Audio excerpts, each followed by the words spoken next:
Electric cars are not the future. This is why. By strolling through the town, it's simple to understand that electric cars are the future. Elon Musk briefly surpassed Bill Gates in wealth, all thanks to Tesla's sharp share price increase. Municipalities are installing solar farms and charging stations. Ford, GM, and Tesla's direct rival Lucid have committed to phasing out gasoline-powered cars and only producing electric cars from 2035. Does this imply that the future is all electric? Perhaps not.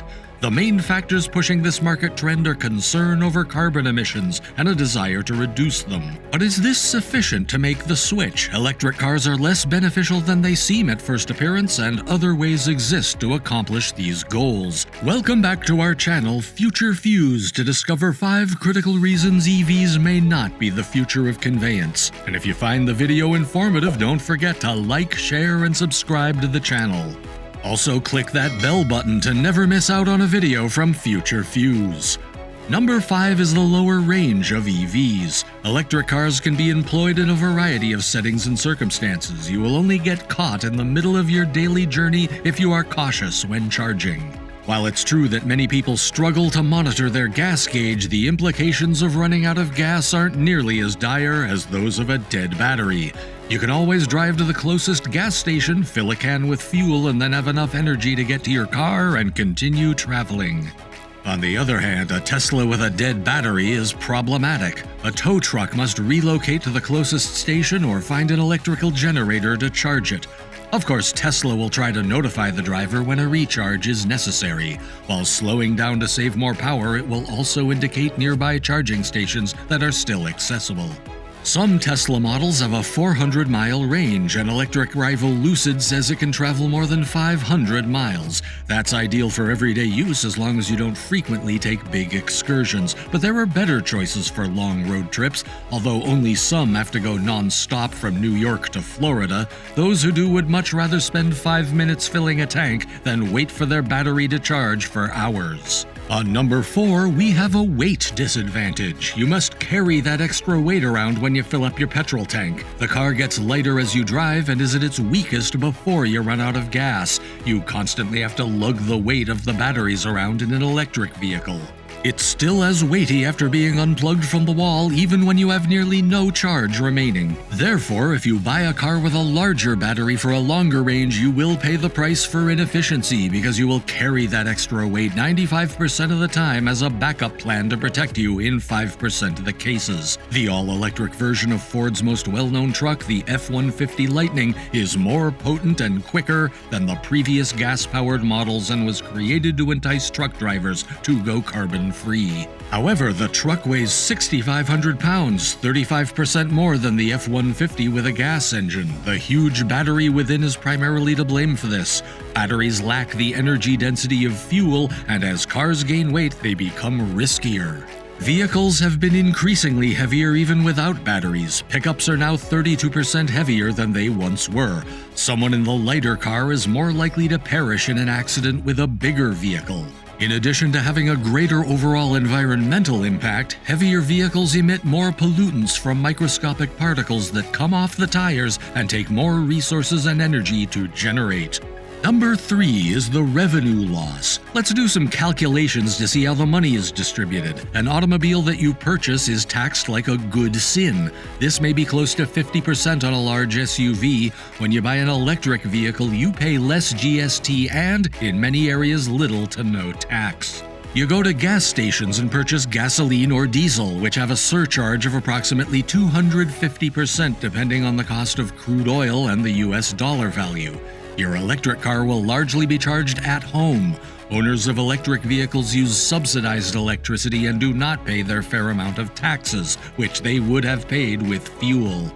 Consider if you want to encourage people to quit paying taxes on new car purchases and fuel if you are in charge of the government. Social and international pressure may be on the government to adopt green policies and fight climate change, but at best, these subsidies are just transitory.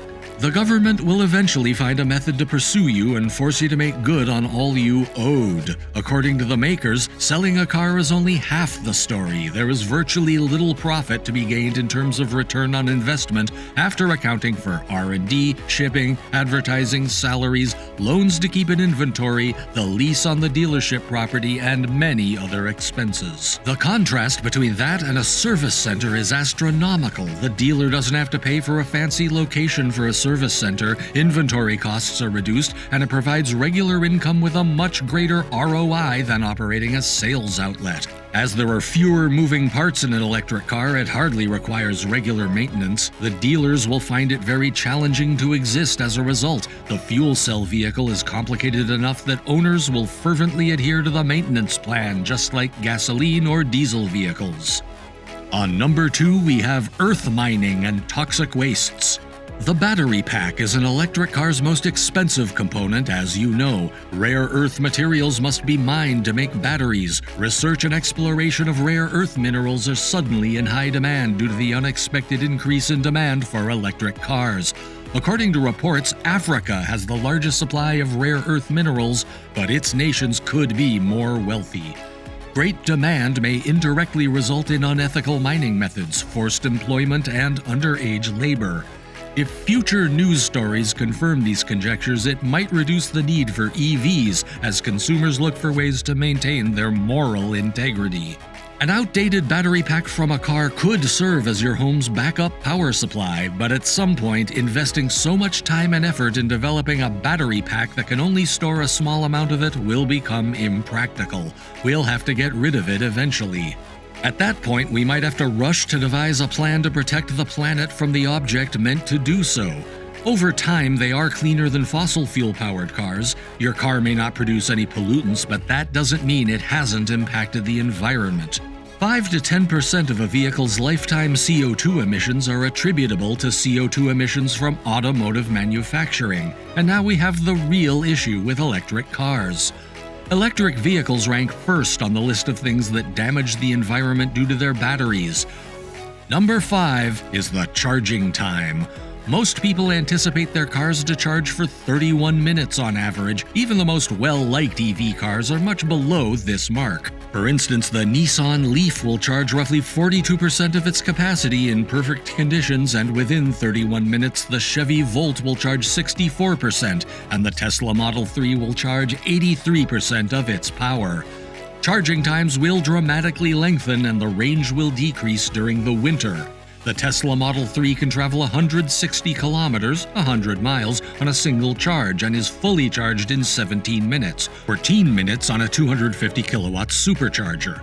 In the short term, additional charging stations will be required to accommodate the reduced range of less than full battery packs, and ongoing advances in charging technology are necessary if the ultimate objective is to provide EV consumers with a good degree in under 10 minutes. Although advancements in EVs have been significant lately, many other forms of mobility do not have the same restrictions. New technologies are improving yearly, but given these constraints, we fear electric automobiles may not have a future. Subscribe to our channel, Future Fuse, to watch more tech-related videos. Ensure you like the video and share it with your friends planning to buy an EV.